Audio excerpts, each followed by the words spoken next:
Pero above you need siya, to define yung rule mo na I'm buying because of the MACD. yes. Pero when it hits the next resistance, kagad, yung hindi ko 100 hindi ko na hintayin yung cross down. Hindi na. So naka-define dapat 'yon. So na pwedeng kung mabutas niyo yung 100, hold ka lang. Pwede. It's okay. Sarap ng feeling.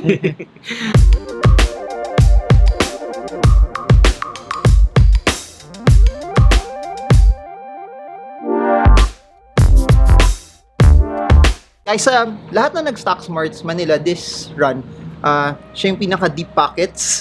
Totoo. Hindi. Gumagalaw yung yung aba. Guys, siya, hindi, joke lang. Okay, go. What's your question?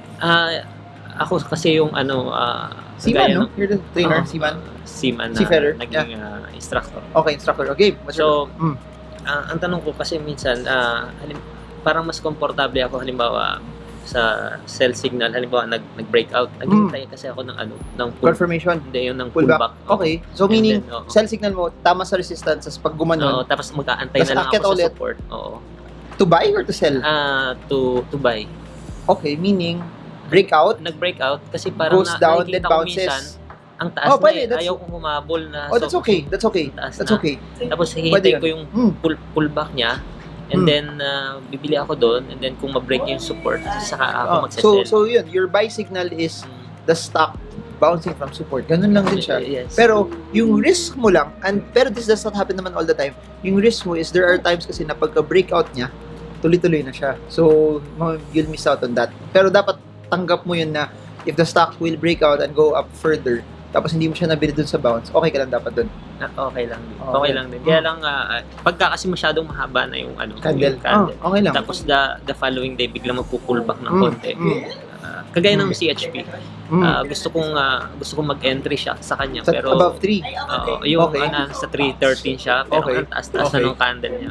And then, inantay ko siya dito sa support. Yeah. So, nag-uumpisa na siyang, nandito yung mga buyers. Kasi nag-breakdown siya. Di ba? Pero nandun ako sa pinaka, sa ilalim. Kasi nandun na so, pwede siya. So, looking at CHP, pwede yun. That if you bought because of that, pero yung minark mo na support, pag hindi nag-hold yun, cut pa rin. Oo, cut pa rin. Pero yung kagaya pero kung halimbawa, yung pagka-breakout niya, hindi ganun kahaba. Pwede. Pasok ako doon.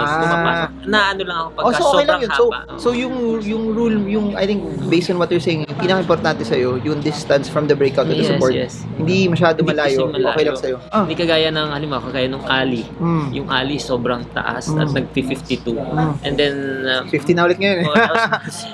pwede ka namang okay lang mo yung ganong okay strategy. That's fine. That works. Kasi minsan, sa experience ko, ang ginagawa ko kasi, more trading ako, yung mas madami akong overtrade na nga eh.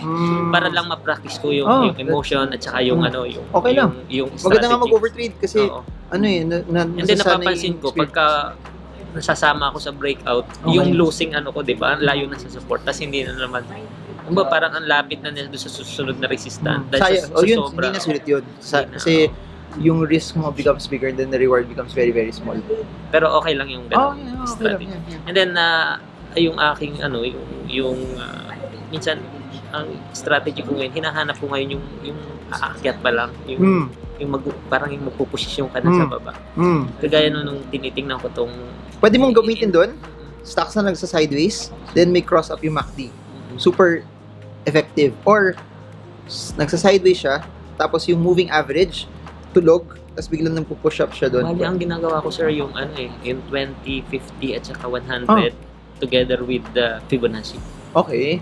And then, so, pag nag-cross siya doon, nagkakita kasi ako nang nandun na sa sideways, and then parang na siya, yung nagka-create na siya ng higher lows. Doon ako above na. Okay. Para siyang, may trend. So, super may confirmation talaga yung nanap. Okay, pero pwede siya. And then, pag tapak ulit niya sa support, napasok na ako doon. Pero, nalilate pa yung mga MACD kasi wala pang confirmation pagka nandun sa ganong stage. Yung above zero. Parang above zero. Okay. Pero nakikita mo lang yung trending niya. Nakikita mo yung trending niya. Pero wala pang confirmation from MACD. Pero gusto mo lang pumosisyon. Pwede. Hindi ba risky siya?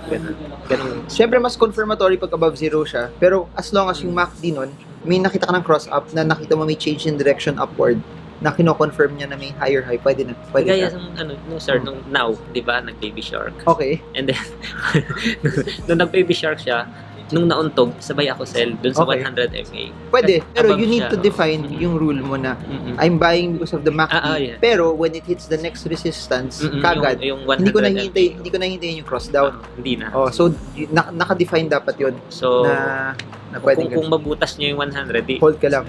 Pwede. It's okay. sarap na feeling. Before we end, how long have you been a seafarer? 1997. So 20 plus years. 20 plus Pero years. yung nasa barko, gano'ng katagal? About 15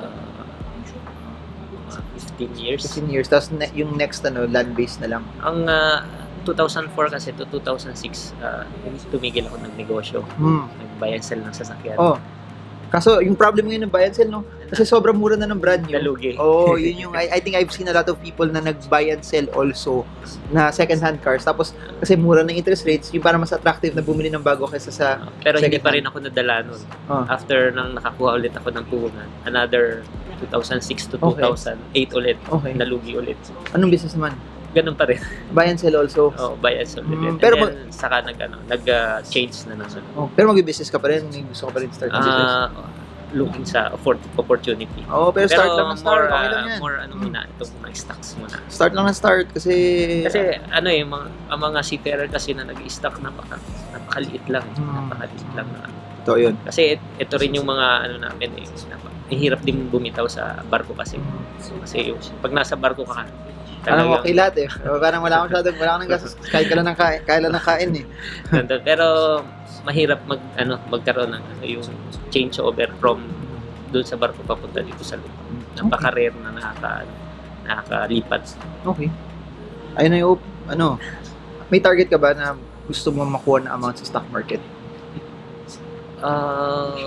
Parang yun yung dream. Anong dream mo?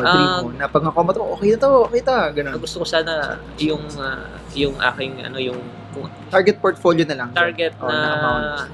na yearly kaya kong kuhanin yung kinikita ng isang chief engineer sa barko. Malaki yun. Yes. Pero kung lumagpas pa doon, Pero kaya yun. Very doable. kung lumagpas pa doon, much better. Better. Okay. Cool. Sige. Pero dahan-dahan lang. So, skills muna. Skills. Susunod na lang yun. Okay, galing. Very good. So I hope to see more and more seafarers also investing. And yeah. I hope this video helps you. Bye-bye. Thank you.